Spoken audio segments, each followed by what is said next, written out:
அனைத்துலக உயிரோடை தமிழ் வானொலி மற்றும் இலக்கு மின்னிதழ் நேயர்களுக்கு வணக்கம். பாகம் ஒன்றின் தொடர்ச்சியாக பாகம் 2 அமெரிக்க ஈரான் போரில் புதியதாக சொல்லப்படாத விடயங்கள் பற்றி நாங்கள் பார்த்து கொண்டிருக்கின்றோம். அந்த வகையிலே எங்களுடன் தொடர்ச்சியாக மதிப்புக்குரிய காதர் மாஸ்டர் அவர்கள் இணைந்திருக்கிறார். வணக்கம் மாஸ்டர். வணக்கம் ஸ்டீவன். வணக்கம் உயிரோடை இலக்கு நேயர்களே, உங்களை சந்திப்பதில் மகிழ்ச்சி. நாங்கள் பாகம் ஒன்றில் பல விடயங்களை நீங்கள் கூறியிருந்தீர்கள். இதுவரைக்கும் சொல்லப்படாத பல விடயங்களை பற்றி நாங்கள் பேசியிருந்தோம். அதன் தொடர்ச்சியாக தற்பொழுது இந்த நடைபெறுகின்ற போருக்குள்ளும் நேற்றிலிருந்து இந்த போருடைய வியூகங்கள் அல்லது மாறுகின்றதா என்ற ஒரு பெரிய கேள்வியும் ஒன்று எழும்பியுள்ளது. அதை பற்றியும் பார்ப்போம். அது தவிர்த்து இந்த உலகத்திலே இருக்கிற ஒரு சில புத்திஜீவிகளுடைய கருத்துக்கள், அவர்கள் என்னதை கணிப்பிடுகின்றார்கள் மற்றும் இந்தியாவினுடைய நிலைப்பாடு எப்படி இருக்கின்றது என்பது பற்றி நாங்கள் பேச வேண்டியுள்ளது. நீங்கள் தொடர்ச்சியாக பேசுங்கள் மாஸ்டர். நான் இடைக்கிடையே இடைநிறுத்தி எங்கள் கேள்விகளை நான் பகிர்ந்து கொள்வேன். நல்லது ஸ்டீஃபன். நேற்றிலிருந்து அமெரிக்காவின் வியூகம் மாறியிருப்பது போல் தெரிகிறது. அவர்களும் ஒரு நீண்ட ஒரு யுத்தத்திற்கு தயாராகிறார்கள். முன்னரை போல அவசரமாக அவர்களுக்கு முதலாவது அவர்களுடைய வியூகம் தோற்றுவிட்டது. அதை இப்படி சொல்லலாம். ஏனென்றால் அவர்கள் உடனடியாக அயத்துல்லா குமைனியை கொலை செய்து, முக்கியஸ்தர்களை கொலை செய்து, அங்கு ஒரு கிளர்ச்சியை ஏற்படுத்தி அந்த ஆட்சி மாற்றத்தை கொண்டு வர வேண்டும் என்ற அவர்களுடைய அந்த வியூகம் பிழைத்து விட்டது என்பது அவர்களுக்கு தெரிகிறது. இப்பொழுது அவர்களுக்கு தங்களுடைய மானத்தை காப்பாற்றிக் கொள்ள வேண்டும். இந்த போராட்டத்தில், இந்த யுத்தத்தில் அவர்கள் ஏதோ ஒரு வெற்றியை அவர்கள் அடைய வேண்டும். ஏனென்றால் அவர்கள் எந்த இலக்கையுமே அவர்கள் சரிவர நிர்ணயித்துக் கொள்ளவில்லை. இந்த ஆட்சி பீடத்தை தூக்கி எறிந்து தங்களுடைய பப்பட் அரசாங்கம் ஒன்றை உருவாக்குவோம் வெனின்சுலாவை போல என்று அவர்கள் சொன்னார்கள். அதுதான் அவர்களுடைய இலக்காக இருந்தது. அது சாத்தியமில்லை என்பது அவர்களுக்கு தெரிய வந்துவிட்டது. ஆகவே இப்பொழுது உலகத்திற்கு ஏதாவது ஒரு வெற்றியை காட்ட வேண்டும். ஆகவே அந்த இலக்கை தேடி அழிந்து கொண்டிருக்கிறார்கள். இப்பொழுது அவர்களுடைய இலக்கு ஈரானுடைய இன்ஃப்ராஸ்ட்ரக்சரை அழித்து, அவர்களை பொருளாதார ரீதியிலும் தகர்த்து, அவர்களை பணிய வைக்கின்ற அந்த முயற்சியிலே ஈடுபட்டிருக்கிறார்கள் என்று தெரிகிறது. ஏனென்றால் நேற்று முதல் தடவையாக ஈரானின் எண்ணெய் வயல்களை தாக்கியிருக்கிறார்கள். அதே போல அவர்கள் இப்பொழுது அவர்களுடைய பொருளாதார நிலைகளை தாக்கத் தொடங்கியிருக்கிறார்கள். அவர்களுக்கு நீர் வழங்கும் அந்த ஒரு பிரதான நீர்நிலையை கூட அவர்கள் தாக்கியிருக்கிறார்கள். இவ்வளவுக்கும் ஈரான் முழு மத்திய கிழக்கையும் ஒரு ஏவுகணையின் மூலம் அவர்களால் ஸ்தம்பித்து வைக்க முடியும். ஏனென்றால் அங்கே இந்த சலனைசேஷன் மூலம் அந்த கடல் நீரை சுத்திகரித்து தான் அங்கே நீர் போகிறது. அப்படியான நீர்நிலைகள் சிலதான் அங்கு இருக்கின்றன. விட்டு எண்ணக்கூடியவை தான் முழு மத்திய கிழக்குக்கும் அந்த நீர் விநியோகத்தை கொடுக்கிறது. அதை தாக்கிவிட்டால் அங்கு உயிர் வாழ்வதே கடினம் என்ற நிலைமை ஏற்படும். குடிநீர் இல்லாமல் அவர்கள் திணற வேண்டும். அங்கு எண்ணெய் இருக்கிறது, ஆனால் குடிப்பதற்கு நீர் இல்லை. கிழக்கு நிலை. அதில் இவர்கள் கை வைக்கவில்லை. ஒன்று மனிதாபிமான ரீதியாக அவர்கள் யோசிக்கிறார்கள். அடுத்து சாதாரண மக்களை வருத்துவது அவர்களுடைய நோக்கமாக இல்லை. அமெரிக்காவுடைய பொருளாதார நிலைகளை தாக்குவது தான் அவர்களுடைய இலக்காக இருக்கிறது. அதிலே அவர்கள் தெளிவாக இருக்கிறார்கள்.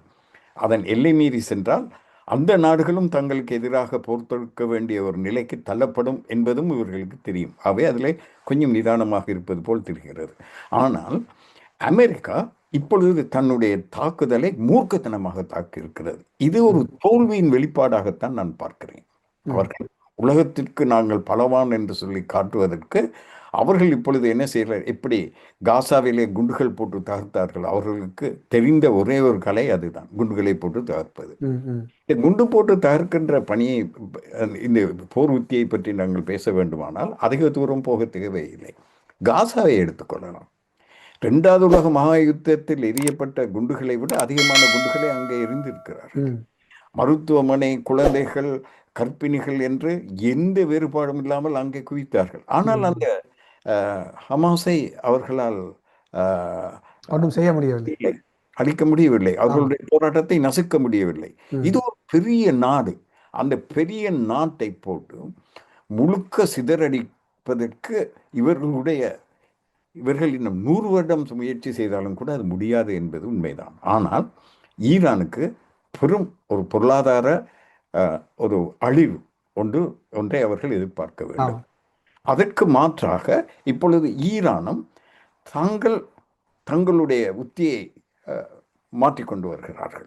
நேற்றைய தாக்குதல்களிலே அவர்கள் பிரதானமாக இஸ்ரேலினதும் அமெரிக்காவினதும் படை முகாம்களை சரியாக குறிவைத்து தாக்கியிருக்கிறார்கள். அது மட்டுமல்ல இல்லை மாஸ்டர், நான் இப்போ அறிந்த வரையில வந்து இஸ்ரேலில் ஹைஃபாவில் இருக்கிற எண்ணெய் கிணறுக்கும் தாக்கம் ஏற்படுத்தப்பட்டுள்ள என்று அறிகிறோம். ஈரானுடைய மிசைல் அனுப்பப்பட்டிருக்கு. ஆமாம், அமெரிக்காவுடைய மூலதனம் எங்கு இருக்கிறதோ அங்கு தாக்கி கொண்டிருக்கிறார். மத்திய கிழக்கு நாடுகள் ஒரு யுத்தத்தில் குதிக்கும் என்று எதிர்பார்க்க முடியாது. ஏனென்றால் அவர்கள் ஒரு தாக்குதல் எல்லைக்கு பக்கத்திலே இருக்கிறார்கள். இவர்கள் ஏவுகணையின் மூலம் தாக்கினார்கள் என்றால் அங்கு இருக்கின்ற உயர்மாடி கட்டிடங்கள் அவ்வளவும் தகர்ந்துவிடும்.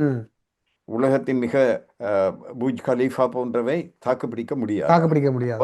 அவர்களும் பயப்பட வேண்டி இருக்கிறது. அவை இப்பொழுது நிலைமை ஒரு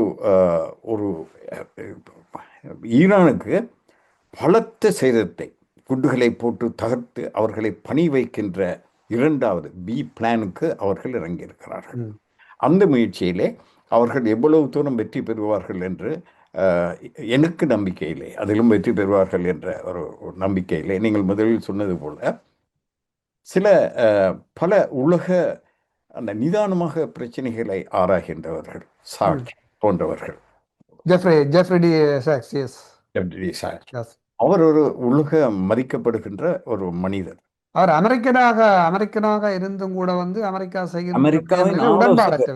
அமெரிக்காவின் ஆலோசகர் கடந்த அந்த யுஎன் தொடரில் கூட அவர் ஆலோசகராக அங்கு அழைக்கப்பட்டிருந்தார். அது மட்டுமல்ல, அந்த எஃப்என்ஆல உருவாக்கப்பட்ட சஸ்டைனபிள் டெவலப்மெண்ட்ஸ் என்ற அதுக்கும் அவர்தான் பொறுப்பாக இருக்கின்றார். ஓமம், அவர் அவர் விஜயம் செய்யாத உலக நாடுகளே இல்லை. ஆலோசனை பெறாத உலக நாடுகளும் இல்லை என்ற அளவுக்கு அவர் ஒரு முக்கியத்துவம் வாய்ந்தவர். அவர் கேலி செய்கிறார். நாங்கள் கதைத்த விஷயங்களில் பாதியை அவர் கதைத்து இருக்கிறார். அவர் ஒரு விஷயத்தை அழகாக சொல்லுகிறார், திரும்ப திரும்ப சொல்லுகிறார். கிசிஞ்சர் ஒரு தடவை கொஞ்சம் பாதி மப்பிழே இருந்து கொண்டு ஒரு நகைச்சுவையாக ஒரு விஷயத்தை சொல்லியிருக்கிறார். என்னவென்றால், பீயிங் எ ஃப்ரெண்ட் டு அமெரிக்காவுக்கு நண்பனாக டேஞ்சரஸ், சரி, எதிரியாக இருப்பது, being an enemy to US is dangerous. அமெரிக்காவுக்கு எதிரியாக இருப்பது ஆபத்து. Being a friend is fatal, அது உயிர் ஆபத்து. நண்பனாக இருப்பது உயிர் ஆபத்து. இதுதான் இப்பொழுது நடந்து கொண்டிருக்கிறது. இவர்களுடைய நண்பர்களை எல்லாம் கைவிட்டு விட்டார். மத்திய கிழக்கை கைவிட்டு விட்டு இந்த ஜைனிஸ்ட் வெறியன் இஸ்ரேலிய மக்கள் அனைவருமே அந்த வெறித்தனத்தோடு இல்லை. அவர்கள் நீங்கள் நேற்று சொன்னது போல அவர்கள் வீதியில இறங்கி போராடுகிறார்கள். இன்று நேற்றல்ல, அவர்கள் தொடர்ச்சியாக போராடுகிறார்கள். நெத்தன்யாவுக்கு எதிராக அங்கே ஒரு ஊழல் குற்றச்சாட்டு இருக்கிறது. அந்த வழக்கு விசாரணை வரும்போது ஒரு தாக்குதலை தொடர்வார். நீடித்துக் கொண்டே போகிறார். அப்படித்தான் இப்பொழுது வருகின்ற தேர்தலை முகம் கொடுக்காமல் இருப்பதற்கும் அவருக்கு ஒரு யுத்தம் தேவைப்படுகிறது. அப்படி ஒரு பதவி வெறியன், மதவெறியன். அவர் 1995 இருந்து இந்த ஒரு வாரத்துக்குள் அணுகுண்டை ஈரான் தயாரித்து விடும் என்று சொல்லி 17 தடவைகளுக்கு அதிகமாக சொல்லியிருக்கிறார். இன்றும் அதைத்தான் சொல்லிக் கொண்டு வருகிறார். இப்படி ஒரு ஒரு யுத்த வெறி பிடித்த ஒரு மனிதன். அவரை இன்று இஸ்ரேலியர்களே அவரை நிராகரிக்கிறார்கள். யூதர்களே பல புத்திஜீவிகள் பல ஆர்ப்பாட்டம் செய்திருக்கிறார்கள் யூதர்கள். அதாவது அந்த உள்நாட்டில் மட்டுமல்ல, அமெரிக்காவில் கூட அங்கே போராட்டம் நடைபெறுகிறது. உலகத்தில் பறந்திருக்கின்ற யூத மக்கள் கூட இவரை வெறுக்க வேண்டும், யூத மக்களுக்கு பாதுகாப்பற்ற நிலை இவர் ஏற்படுத்தி கொண்டிருக்கின்றார், யூத மக்களினுடைய அடுத்த தலைமுறைக்கு வந்து இவர் எளிதிலே ஏற்படுத்தி கொண்டிருக்கின்றார் யூதர்களை கூறுகிறார்கள்.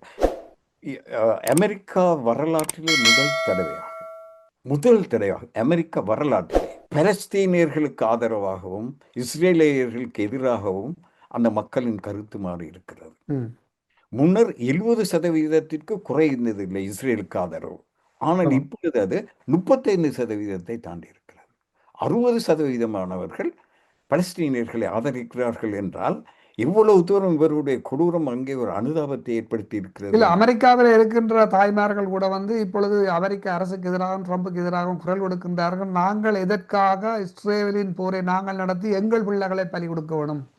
அதுதான் அமெரிக்காவை பற்றி வேடிக்கையாக சொல்வார்கள் ஆய்வாளர்கள். அவர்கள் யுத்த விரும்பிகள். ம். யுத்தம் அவர்களுக்கு பிடித்தமான ஒன்று. ஆனால் சாவதற்கு தயாராக இல்லை. தயாரா இல்லை. அவர்கள் சாவதற்கு நாங்கள் யுத்தம் செய்ய வேண்டும், ஆனால் சாவக்கூடாது. இந்த யுத்தம் கொஞ்சம் தொடர்ந்து ஒரு 1000 துருப்புகள், அமெரிக்க துருப்புகள் சாகுமானாக இருந்தால் அங்கே ட்ரம்பை மக்கள் கொல்லுவார்கள் இறங்கி. ம், ம், ம். அப்படியான ஒரு நிலைமைதான் இதில் தான் போய் கொண்டிருக்கலாம். இப்பொழுது 1000 எல்லாம் போக தேவையில்லை, 500 வந்தாலே போதும் என்று ம், நினைக்கிறேன். ஏனென்றால் அவ்வளவு எதிர்ப்பு அந்த போராட்டத்திற்கு வந்து கொண்டிருக்கிறது. ம், மிக எதிர்ப்பு ஒன்று அங்கு வந்து கொண்டிருக்கிறது. இனி இவர்களுடைய பிரச்சனை அமெரிக்காவுக்கு தான் இந்த யுத்தத்திலே பெரிய பிரச்சனை. ஏனென்றால் அவர்கள் எதை வெற்றி என்று சொல்லி காட்டப் போகிறார்கள். அவர்களோடு ஆட்சி மாற்றத்தை கொண்டு வருவோம் என்றார்கள். அது சாத்தியமே இல்லை. அடுத்து இவர்களை சரணடைய வைக்க வேண்டும். நீங்கள் சரணடையுங்கள் என்று சொல்கிறார். அவர்கள் சரணடைய போவதும் இல்லை. ஆகவே வெற்றி என்று எதை காட்டுவது என்று அவர்களுக்கு தெரியாது. ஆனால் ஈரானை பொறுத்தளவிலே இவர்கள் எவ்வளவு அழிவை ஏற்படுத்தினாலும் அவர்கள் அந்த ஆட்சி மாற்றத்தை ஆட்சியாளர்கள் கொள்ளலாம். ஆனால் அந்த ஆட்சி அமைப்பு முறையை அழியாமல் காப்பாற்றி கொண்டாலே அது ஒரு வெற்றியாக உள்ளது. வெற்றி. இவர் ஒரு சின்ன ஒரு கேள்வி ஒன்று மாஸ்டர், என்னென்றால் இன்றைக்கு அணு ஆயுத ஒப்பந்தங்கள் இருக்கின்றன. மனித குலத்துக்கு மிகவும் ஒரு ஆபத்தான ஒரு அணு ஆயுதம் முதலில் வந்து அமெரிக்காவால் தான் ஜப்பானிலேயே வந்து போடப்பட்டது. இன்றும் அந்த நகசாக்கி ஹிரோஷிமா அந்த இடங்களிலே வந்து புல் முளைக்காத இடங்களும் அங்கு பிறக்கின்ற பிள்ளைகள் வலது குறைஞ்சவர்களாகவும் பிறக்கின்றார்கள் என்று கூறப்படுகின்றது. இன்றும் அங்கு அந்த போடப்பட்ட யுத்தத்தில் இருக்கின்ற மிகுதியாக இருக்கின்ற அந்த கட்டிடங்களை கூட ஜப்பானியர்கள் அது ஒரு ஞாபகமாக அழிக்காமல் வைத்திருக்கின்றார்கள். அப்படி இருக்கும் பொழுது இவ்வளவு ஒரு மோசமான ஒரு அணு ஆயுதத்தை அமெரிக்கா அல்லது இஸ்ரேல் ஈரானுக்கு எதிராக பாவிக்கக்கூடிய சாத்தியக்கூறு இருக்கிறதா? அப்படி ட்ரம்ப் இருக்கும் வரைக்கும் எது நடக்கும் எது நடக்காது என்று சொல்ல முடியாது. ஏனென்றால் ட்ரம்ப் ஒரு மனநிலை குழம்பிய ஒருவராக, வெறிபிடித்த ஒருவராக இப்பொழுது இருக்கிறார். நேற்று பென்டகன் அந்த கொள்கை வகுப்போர் போர் அதிகாரிகள் அனைவரையும் அழைத்து சீக்கிரம் சில வாரங்களுக்குள் இந்த யுத்தத்தை முடியுங்கள் என்று சொல்லி அவர்களுக்கு நெருக்கடி கொடுத்திருக்கிறார். அதிலே அந்த பென்டகன் ஒரு அறிக்கை ஒன்றை அவருக்கு சமர்ப்பித்திருக்கிறது. அது அவரை இன்னும் மாத்திரம் அடைந்திருக்கிறது. அவர்கள் சொல்லியிருக்கிறார்கள், இஸ்ரேலின் இந்த ஆட்சியாளர்களை நாங்கள் கொள்ள முடியும், ஆனால் ஆட்சி முறையை மாற்றி அமைக்க முடியாது. அது அவ்வளவு தூரம் அந்த நாட்டிலே இளையோடு இருக்கிறது. ஒரு 47 வருடங்களாக அங்கே அது விதைக்கப்பட்டு முளைத்து அது பலம் பெற்று நிற்கிறது. அதை முற்றாக அழிக்க முடியாது என்று சொன்னவுடன் இவர் ஆத்திரப்பட்டிருக்கிறார். ஆகவேதான் இப்பொழுது அந்த அழிவு என்ற நீங்கள் இஸ்ரேலை சொல்றீங்களா ஈரானை சொல்கிறீங்களா? ஈரானை முடியாது என்று சொல்லி அவர்கள் சொல்லி இருக்கிறார்கள். பென்டகன் சொல்லி இருக்கிறது, ஈரானின் ஆட்சி மாற்றத்தை கொண்டு வரவே முடியாது. அங்கே ஆட்சியாளர்களை கொள்ளலாம், ஆனால் அந்த அமைப்பை நாங்கள் இல்லாமல் செய்ய முடியாது என்று சொன்னவுடன் இன்னொரு விடயத்தை நான் பதிவு செய்யலாம் நினைக்கிறேன். இதில் அந்த சில அரசியல் ஆய்வாளர்கள் என்றும் கூறுகின்றார்கள், இப்பொழுது உக்ரைன் எடுத்துக்கொண்டால் கூட உக்ரைன் ரஷ்யாவிலே நடக்கின்ற இந்த யுத்தமானது பூட்டின் வந்து உண்மையில் ஒரு யதார்த்தவாதி, மிகவும் கவனமாகத்தான் இந்த சண்டையை நடத்தி கொண்டு செல்கின்றார்.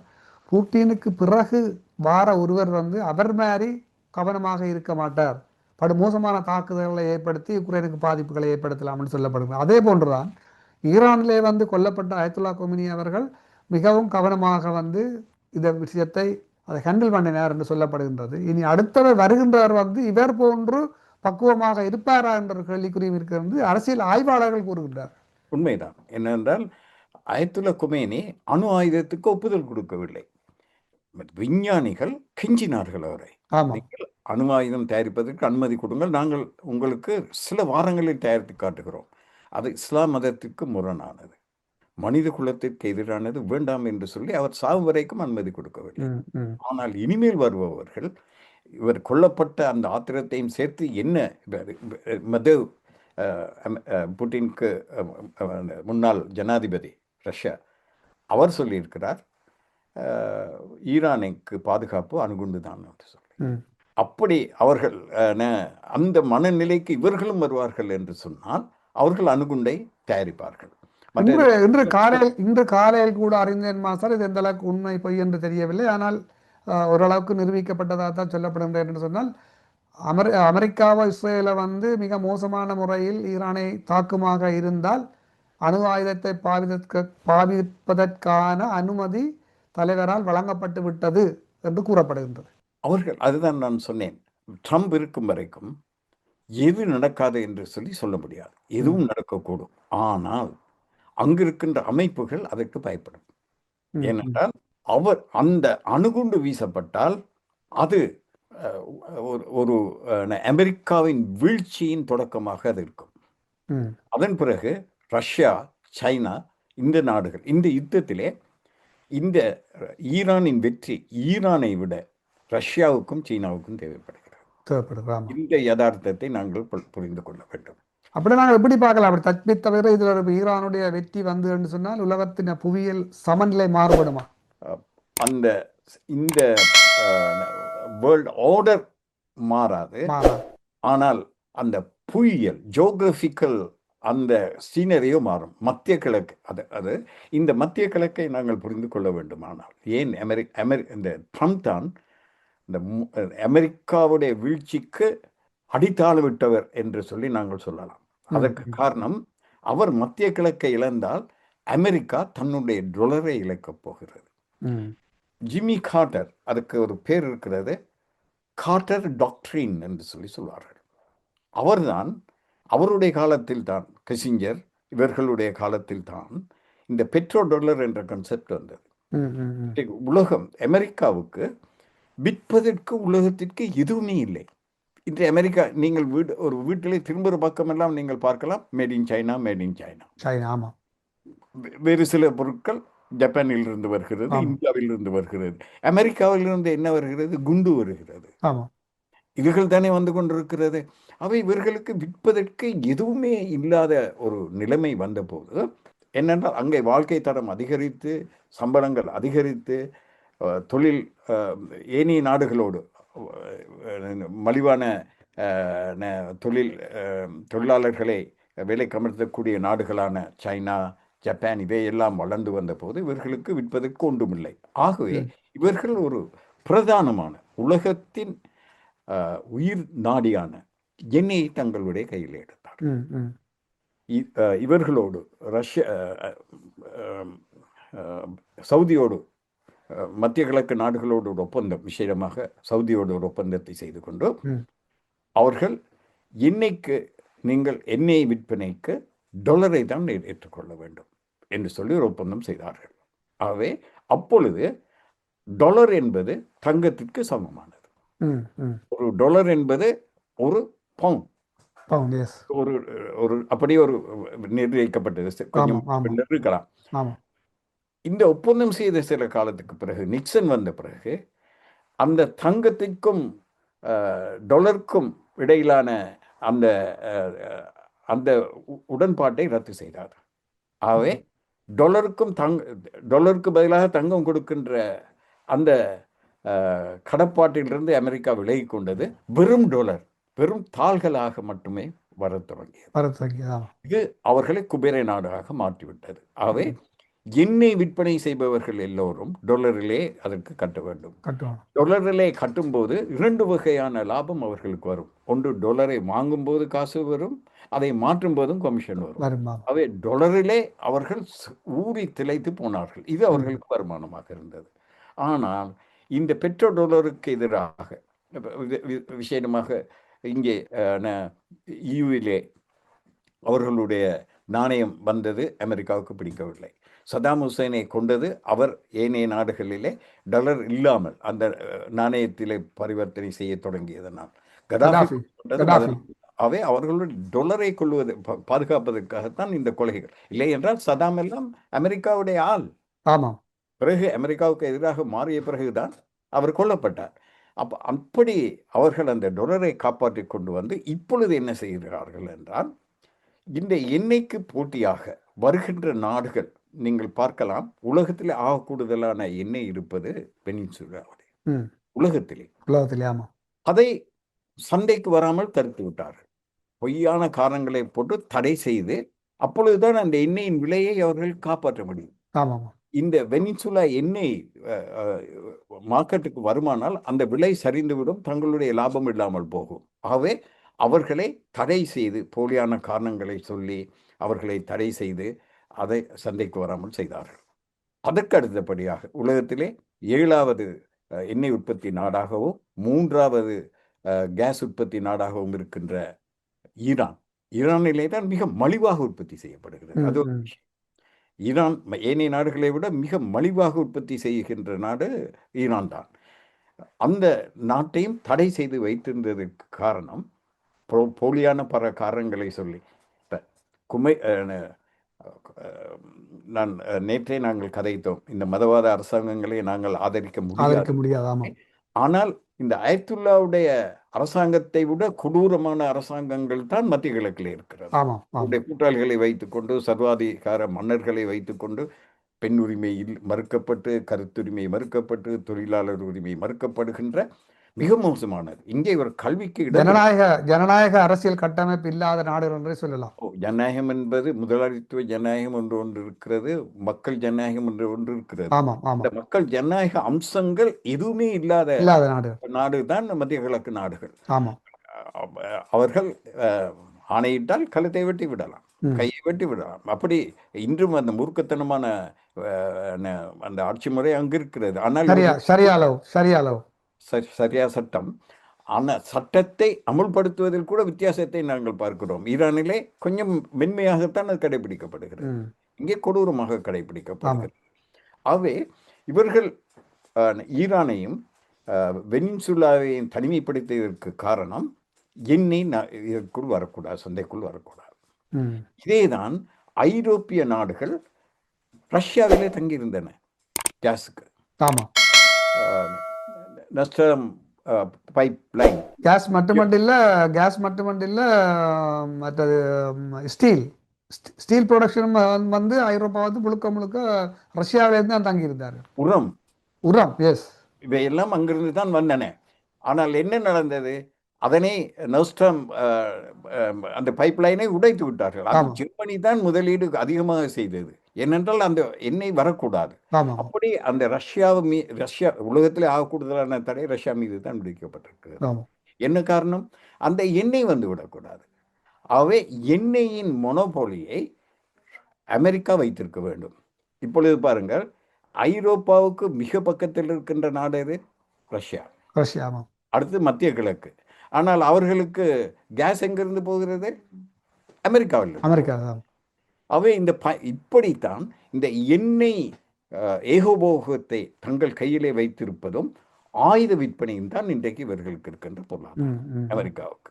அவை இந்த பொருளாதாரத்தை காக்க வேண்டுமானால் வெனிசுலாவை அவர்கள் அடிப்பணியை வைத்து விட்டார்கள். அடுத்து ரஷ்யாவை யுத்தத்துக்குள்ளே மாட்டி விட்டார்கள். இப்பொழுது ஈரானிடமிருந்து செல்லக்கூடாது. சீனா நிறைவு செய்கின்ற நேரம் நெருங்குகின்றபடியால் மாஸ்டர், இந்த ஈரானுடைய இந்த வளைகுடா யுத்தத்தில் பார்த்தீங்கன்னு சொன்னால் இன்னொரு விடயத்தை நாங்கள் இதில் கவனத்தில் கொள்ள வேண்டியிருக்கின்ற என்னென்றால், ஈரானுக்கும் இஸ்ரேலுக்கும் இடையில் பயங்கரமான இந்த யுத்தம் நடந்து கொண்டிருக்கின்ற வேளையில் இந்திய பிரதமர் நரேந்திர மோடி இஸ்ரேல் சென்று பெஞ்சமின் நெத்தானியாக கட்டிப்பிடித்து முத்தமிட்டு பிரதர் ரெண்டு கூட சொல்கிற அளவுக்கு அவரோட உறவுகளை பலப்பித்துக் கொள்கிறார். இது என்ன, இதில் சூழ்ச்சிமம் என்ன மாஸ்டர்? இந்தியா அதனுடைய புவியியல் அமைப்பு, அதனுடைய மக்கள், இந்திய மக்களை பற்றி உங்களுக்கு அதில் மன்னிக்கணும் மாஸ்டர். அதில் இன்னொரு பாடி என்னன்னு சொன்னால், பெஞ்சமின் நெத்தானியாவுடைய பாரியார் மஞ்சள் காவி உடையிலே வந்திருக்கிறார். ஆமாம், மஞ்சள் உடை போட்டு கவனித்திருப்பீர்கள். ஆமாம். நான் கவனித்தேன், நான் சொல்ல நினைத்தேன், நீங்கள் சொன்னீர்கள். இந்த இஸ்ரேலுடனான உறவு இவை பற்றி நாங்கள் பார்த்தால் 1950 அவர்கள் இஸ்ரேலை அங்கீகரித்தார்கள். ஆனால் 1992 வரைக்கும், நேரு உயிரோடு இருந்த வரைக்கும் அங்கே உத்தியோகபூர்வமான உறவு இருக்கவில்லை. அங்கே அவர்களுடைய எம்பசி இருக்கவில்லை. அவர்கள் ப்ரோ அராப் தான் வைத்தார்கள். பலஸ்தீனுக்கு ஆதரவாகத்தான் இருந்தார்கள். இந்த நிலைமை எப்பொழுது அதிகம் மாறியது என்றால், மோடி வந்த பிறகு இந்த கார்கில் யுத்தத்தின் போது இஸ்ரேல் இவர்களுக்கு ஆயுதம் கொடுத்தது, அம்யூனிஷன்கள் கொடுத்தது. அதிலிருந்து தான் இவர்களுடைய உறவு நெருங்கி வந்திருக்கிறது. மற்றது ஒரு ஆய்வாளர், அவருடைய பெயர் நான் குறித்து வைத்திருக்கிறேன், தேட முடியவில்லை. அவர் சொல்கிறார் என்னவென்றால், இவர்கள் 2 பேரும் ஐடியாலஜிக்கல் பிரதர்ஸ், சித்தாந்த சகோதரர்கள். இவரும் இஸ்லாமிய எதிர்ப்புவாத மதவெறியர். யார்? நெதன்யாகு, புட்டினும் இதுதான். ஆகவே இவர்களுக்கு இந்த பூகோள அரசியலை விட இந்த ஐடியாலஜிக்கல் பிரதர்ஷிப் தான் இவர்களுக்கு, பிரதர்ஹுட் தான் இவர்களை இணைத்து வைத்து சொல்கிறார். அதோடு பாருங்கள், அந்த இந்தியாவுக்கு ஒரு பெரிய ஒரு நேரு காலத்திலே ஒரு பெரிய ஒரு இமேஜ் இருந்தது, ஒரு சமாதானம்.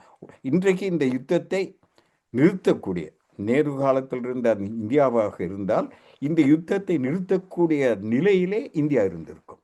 என்றால் இந்தியாவை பற்றி நாங்கள் தனியாக கதைக்கலாம். அதற்கு சிறப்பான ஒரு வரலாறும் இருக்கிறது, பின்னணியும் இருக்கிறது. சைனாவை அவர்கள் கம்யூனிஸ்ட் என்று சொல்லி பார்ப்பார்கள். எல்லா நாடுகளும் கம்யூனிசத்தை ஏற்றுக்கொள்வதில்லை. இந்தியா எல்லாராலும் ஏற்றுக்கொள்ளப்படுகின்ற ஒரு நாடு. அவர்களோடு மிதவாத ஒரு விதமான ஜனநாயகம், அதில் ஒரு மக்கள் ஜனநாயகமும் இருக்கிறது, பணநாயகமும் இருக்கிற ஒரு கதம்பம் வைத்துக் கொள்வோமே. ஆனாலும் உலக நாடுகளில் சீனாவை விட, ரஷ்யாவை விட மிக கூடுதலான நாடுகள் இந்தியாவை விரும்புகின்ற நிலைமை இருந்தது ஒரு காலத்திலே. அவர்கள் அந்த உலக சமாதானம், ஐக்கிய நாடுகள் தாபனத்திற்கு அடுத்தபடியாக உலக கேந்திர மையமாக இருந்தது இந்தியா தான். இந்த உலக நிகழ்வுகளிலே இதை தரைமட்டமாக்கியது மோடி வந்த பிறகு. இந்த மோடி, நீங்கள் கேட்டீர்கள், அந்த ஒப்பந்தம், அவர் 25-26 அங்கு இருந்தார், கட்டிப்பிடித்தார். சகோதரர் என்று சொன்னால் அது சரியான வார்த்தை. அவர்கள் ஐடியாலஜிக்கல் பிரதர்ஸ். 28ஆம் தேதி யுத்தம் தொடங்குகிறது. 17 ஒப்பந்தங்கள் செய்கிறார் அங்கே. 17 ஒப்பந்தங்களிலே இது அவ்வளவும் மனித குலத்திற்கு ஆபத்து என்பதை விட இந்தியாவுக்கு ஆபத்தான ஒப்பந்தங்கள். நீங்கள் பாருங்கள், இந்த ஒப்பந்தம் அவ்வளவும் அமலாக்கப்பட்டால் இந்தியா என்றென்றைக்கும் இஸ்ரேல் பிடியிலிருந்தும் அமெரிக்காவின் பிடியிலிருந்தும் கலர முடியாது. நாங்கள் பார்த்தோம், இந்த யுத்தத்தின் போது அந்த பேஜர் மூலம் எப்படி தாக்கினார்கள். இப்பொழுது இந்த ஒப்பந்தங்களில் சிலவற்றை சொல்கிறேன். Defence co development, joint production of military equipments. இவர்களுடைய தொழில்நுட்பம் போகும், அவர்கள் தயாரிப்பார்கள், இந்தியாவும் அதை பயன்படுத்தும். அதாவது transfer of advance military technology. அந்த டெக்னாலஜி என்றால் என்ன? அவர்கள் இந்தியா முழுவதும் அவர்கள் ஊடுருவ போகிறார்கள் மூலம். அடுத்தது joint development of missile system. இப்பொழுது இந்தியா சுயமாக தன்னுடைய மிசைலை, அந்த தொழில்நுட்பத்துறையை வளர்த்து வருகிறது. அதற்கு இவர்கள் புகுந்து அந்த டெக்னாலஜியை திருட போகிறார்கள். இவர்கள் டெக்னாலஜியை கொடுக்கிறோம் என்ற பெயரில் அதை திருட போகிறார்கள். அடுத்ததாக சைபர் செக்யூரிட்டி, இது இதை விட ஆபத்து. அப்படியானால் எல்லா நவீன தொழில்நுட்பங்களுக்குள்ளும் இஸ்ரேல் புகுகிறது. இஸ்ரேல் புகுகிறது என்றால் என்ன அர்த்தம்? அமெரிக்கா உள்ளே வருகிறது என்று. அமெரிக்காவோடு வேறு ஒப்பந்தம் இருக்கிறது, அதுக்குள் நாங்கள் வரலாம். ஒரே ஒரு விஷயம்தான் அக்ரிகல்ச்சர். அங்கே இந்தியா இன்னும் ஒரு விவசாய நாடு தான். அந்த விவசாயத்துக்குள்ளும் இவர்கள் உள்ளே போகிறார்கள். அடுத்ததாக ஃபின்ச் டெக், அது அந்த பண பரிமாற்றம், அவற்றை நாங்கள் விடலாம். ஃபினான்ஷியல் டயலாக், பொருளாதாரம், நிதி, அனைத்துமே மறைமுகமாக இவர்கள் மறைமுகமாக இந்த அமெரிக்காவும் இஸ்ரேலை படுத்துவதற்கு இவர் வழி சமைத்திருக்கிறார். ஒரு நிமிடம் இருக்கிற மாசம் அதுக்குள்ள சுருக்கமாக நான் படிக்கிறேன். இதிலே இவர்களுடைய விவேகமற்ற தன்மையை நீங்கள் பார்க்கலாம். இவர் என்ன செய்கிறார் என்றால், ஒரு மத்திய கிழக்கு நாடுகள், ஈரான் இல்லாத மத்திய கிழக்கு நாடுகளையும் ஐரோப்பாவையும் இந்தியாவையும் இணைத்து ஒரு பொருளாதார வளையத்தை உருவாக்குவதற்கு இவர் முயற்சி செய்கிறார். இது தவளையையும் பாம்பையும் ஒன்றாக பிடித்து போடுற மாதிரியாம். ஏனென்றால் இஸ்ரேல் இருக்கும் வரைக்கும் அவர்கள் சந்தேகத்தோடு தான் இங்கே வருவார்கள், அது முழுமையான ஈடுபாடோடு வராது. ஆகவே இன்று உலகம் ஒரு திருப்பு முனையில் இருக்கிறது. சுருக்கமாக சொல்ல போனால் இன்று மத்திய கிழக்கு, நான் முதலில் சொன்னது போல, அமெரிக்கா மத்திய கிழக்கை இழக்குமானால் அதனுடைய டாலரை இழக்கும், அதனுடைய வளமை இழக்கும். ஆகவே அதனுடைய மரண அடி இந்த யுத்தத்தின் மூலம் அதற்கு கிடைக்கவிருக்கு. இல்லை, ஒரு மிக சுருக்கமான இன்னொரு கேள்வி மிக சுருக்கமாக சொல்லுங்க. இதில் இப்போ என்னென்னு சொன்னால், இப்போ பிரிக்ஸ் 5 நாட்டுக்குள்ளே ஒரு அங்கத்தவராக ஈரான் இருக்கின்றது. ஈரானுக்கும் இந்தியாவுக்கும் இடையிலே நல்ல ஒரு ஒரு தொடர்பாடல் இருந்தது. ஈரானுடைய எண்ணெயும் இந்தியா நிறைய வாங்கி கொண்டு தான் இருந்தார்கள். அப்படி இருக்கும் பொழுது எதற்காக இவர் திடீரென்று இப்படி போனது காரணம் வந்து நீங்கள் சொன்ன போன்ற இந்த அழிவுகளை இந்தியாவுக்கு அழிவுகளை ஏற்படுத்தக்கூடிய ஒப்பந்தங்களில் கையெழுத்து போட்டு தங்கள் நலன் கிடைக்கும் என்பதற்காகத்தான் போனார் என்றா என்று கேட்கின்றதில்லை. பாருங்கள், ஷபார் போர்ட் ஈரானிலே அவர்கள் அமைத்தார்கள். அது இந்தியாவுக்கு வரப்பிரசாதம். ஆனால் இந்த வருடம் அவர்கள் பட்ஜெட்டிலே ஒதுக்கவில்லை அதற்கு காசு. ஏனென்றால் அமெரிக்காவை சந்தோஷப்படுத்துவதற்கு, ஈரானை இஸ்ரேலை சந்தோஷப்படுத்துவது. அவை இவர்கள் நடுநிலைமை என்பது தவறி இப்பொழுது அமெரிக்காவினதும் இஸ்ரேலினதும் அந்த வளையத்திற்குள் அவர்கள் சென்று விட்டார்கள். இந்தியாவை மோடி அரசாங்கம் இழுத்து சென்றிருக்கிறது. எவ்வளவு தூரம் எவ்வளவு காலத்துக்கு நிற்கும் என்று சொல்ல முடியாது, அதற்கு எதிர்ப்பு அலைகள் எல்லாம் அங்கே இருக்கிறது. ஆனால் இந்த வளையத்துக்குள் அவர்கள் போனால் அவர்கள் அந்த தங்களை தாங்களே அழித்துக் கொள்வதாக அது அமையும். அவை சுருக்கமாக சொல்வதாக இருந்தால், இந்த ஈரான் யுத்தம் அமெரிக்காவின் ஆதிக்கத்துக்கு, அதனுடைய இத்தனை நாள் அதை போட்ட அந்த போலீஸ்கார வேடத்திற்கு சாவு மணி அடிக்கின்ற ஒன்றாக இது முடியும். இதை நான் சொல்லவில்லை. இந்த யுத்தத்தை தொடங்குவதற்கு இவர்கள் ஒரு ஆப்பை பாவித்தார்கள். அதனுடைய பெயர் கிளவுடி. அந்த ஆப் தான் எப்படி அந்த வியூகங்களை வகுக்க வேண்டும் என்று சொல்லி இவர்களுக்கு அந்த இதை கொடுத்தது. அதே ஆப்பை மூலம் அந்த அந்த உயர்மட்டத்தை தட்டி ஒருவர் இந்த யுத்தத்தின் போக்கு எப்படி போகிறது என்று கேட்டபோது அது சொல்லியிருக்கிறது, அமெரிக்காவின் எந்த இலக்கையும் இதில் இந்த யுத்தத்தில் அடைய முடியாது என்று அது சொல்லியிருக்கிறது. அந்த அறிக்கையை எனக்கு அனுப்பியிருக்கிறார் அந்த நண்பர், அது என்னிடம் இருக்கிறது. ஆகவே இன்று நடுநிலைமையோடு அந்த அந்த ஆப்புக்கு நீங்கள் காசு கொடுத்து ஏதாவது கேட்டால் அது அதற்கு வடிவகுத்து கொடுக்கும். ஆனால் நீங்கள் எந்த இலக்கையும் அமெரிக்காவால் அடைய முடியாது என்று அது சொல்லியிருக்கிறது. இதுதான் உலக நடுநிலையாளர்கள் போன்றவர்களுடைய கருத்தும் என்னுடைய கருத்தும் அதுவாக இருக்குதான். ஆனால் ஒரு பேரழிவை, பெரும் விலையை இஸ்ரேல் அதற்காக ஈரான் கொடுக்கும். அதற்கு அடுத்த விலையை இஸ்ரேல் கொடுக்கும். அமெரிக்கா நேரடியாக அதில் மாட்டிக்கொள்ளாவிட்டாலும் கூட அது பொருளாதார ரீதியாக அதிகம். நீங்கள் பாகம் 1 சொன்னது போன்று அமெரிக்கா என்று இந்த ஆயுத தயாரிப்புகளை தனியார் மயப்படுத்தி தனியார்களிடம் கொடுத்தார்களோ, ஆயுத தயாரிப்பாளர்களுக்கு வந்து ஒரு போர் வந்து அவர்களுக்கு இருக்க வேண்டும். இருந்தால்தான் இந்த ஆயுதங்களை தயாரித்து விற்பனை செய்ய முடியும். ஒரு நவீன உலகத்திலே உலகம் நவீனமயப்பட்டு கொண்டு போகும்பொழுது இப்போ நீங்கள் கூறியது போல AI, ஆர்டிஃபிஷியல் இன்டெலிஜென்ஸ், அதன் ஊடாக சண்டைகள் துவங்கிவிட்டது. இப்போ பார்த்தீர்கள்னு சொன்னால் கிரவுண்ட் சோல்டியர்ஸை விட்டு இப்போ எல்லாம் ட்ரோன்ஸை அனுப்பி சண்டைகளுக்கு வந்துட்டுது. காலம் போக போக வந்து புது புது வார் மெஷின்ஸையும் உருவாக்கி இவர்கள் நாடுகளை அழிப்பதற்கான முயற்சிகளைத்தான் எடுப்பார்கள் என்பது எந்த மாற்று கருத்தும் எந்த ஐயமும் இல்லை. இந்த நிலையை நோக்கித்தான் இன்று உலகம் ஒரு அழிவு பாதையில் செல்கின்றது என்று கூறிக்கொண்டு நீங்கள் இந்த நேர்காணலில் எங்களுடன் கலந்து பல சொல்லப்படாத விடயங்களை நாங்கள் இன்று கதைத்திருக்கின்றோம். அந்த வகையிலே நன்றிகளை தெரிவித்துக் கொள்கின்றோம். மாஸ்டர், நன்றி, வணக்கம். வணக்கம். எமது பார்வையாளர்களுக்கு வணக்கம். மக்களின் குரலாய் ஓங்கி ஒலிக்கும் இலக்கு மின்னிதழ் மற்றும் உயிரோடை தமிழ் வானொலி ஆகிய இவ்விரு ஊடகங்களும் உங்களைப் போன்ற எமது நேயர்கள் நண்பர்களின் ஆதரவிலேயே இயங்கி வருகின்றன. மிக குறைந்த வளங்களுடன் பல இடர்கள் மற்றும் தடைகளை தாண்டி பயணிக்கும் எமது ஊடகங்களின் பணிகள் மேலும் வளர உங்களால் முடிந்த நிதியுதவியை வழங்கி இன்னும் காத்திரமான செயற்பாடுகளை முன்னெடுக்க உதவுமாறு மிகவும் பணிவன்புடன் வேண்டி நிற்கின்றோம். உங்கள் பங்களிப்பு உங்களின் உரிமை குரலாய் ஓங்கி ஒலிக்கும். நன்றி.